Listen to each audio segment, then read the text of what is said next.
I feel like Joe gets a lot of flack, right, for this. But from his words, like I think a couple family members died around the same time as Pun, and he went into a big depression. And so Yeah. Yes. Mhm. and so that probably contributed to the separation where you're looking for leadership from the top dude, right? Of how are we going to move forward? What are we going to do now that Pun is gone?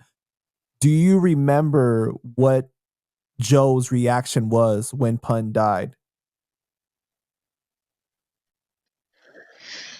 Nah, man, he was hurt. I mean, he was hurt. That's his protege. You feel me? Like he just didn't look at him totally like money music.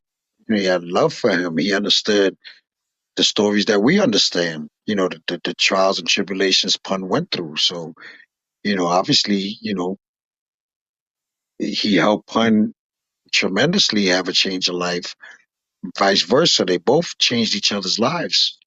So I'm not, I know he was bothered, and plus he's had, like you say, he had other situations that happened, which, like I said, I was there for one of them, and I know that hurt him more than anything because that was his blood. You feel me? So again, if we needed time, but we were young, bro. We was like, we weren't even as educated as we are now. Like, even though we had education, but you as you grow in life, you grow as a man, right?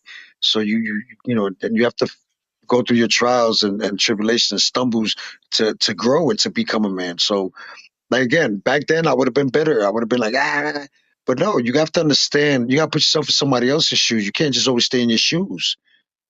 You think what I'm saying? Like, you got to see what. All right. You know, I get it, but if we were a family, then we could sit down together and say, "Yo, bros, man, like that's what real dudes do." Like, like that's what I think real people do. Like they bond. But that's just my belief. That's my thought, dog. There's not everybody gonna think like me. I would have. I was there for niggas. I'm like, bro, I got an ear.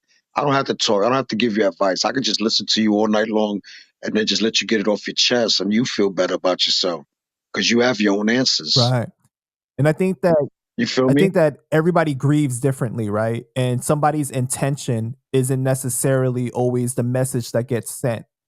Sometimes people perceive the message differently from what the person intends. So like if he's not being supportive or he's a little dismissive or something like that, that might not be what he's trying to do, but he's just going through the motions. He's going through his own thing, you know?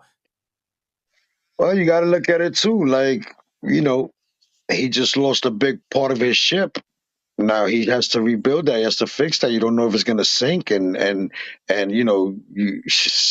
I could have, but we were there to support that though. You dig what I'm saying? Like we were there to be like, all right, what do we got to do? Like the shit is, you grab the anchor and you grab the bow and you grab the sail and you start, but then you got people, oh, leave that shit alone, Doug. And then some people want to see the demise. Some people want to see the change. Some people, you don't want unnecessary luggage around you if you have a plan already. You feel me? The plan was already in motion. And then, obviously, you know, Joe's an entertainer as well. Right. So, he had to go back and think about, oh well, I gotta keep this afloat, you know, I gotta come out and do music. Saying people know me.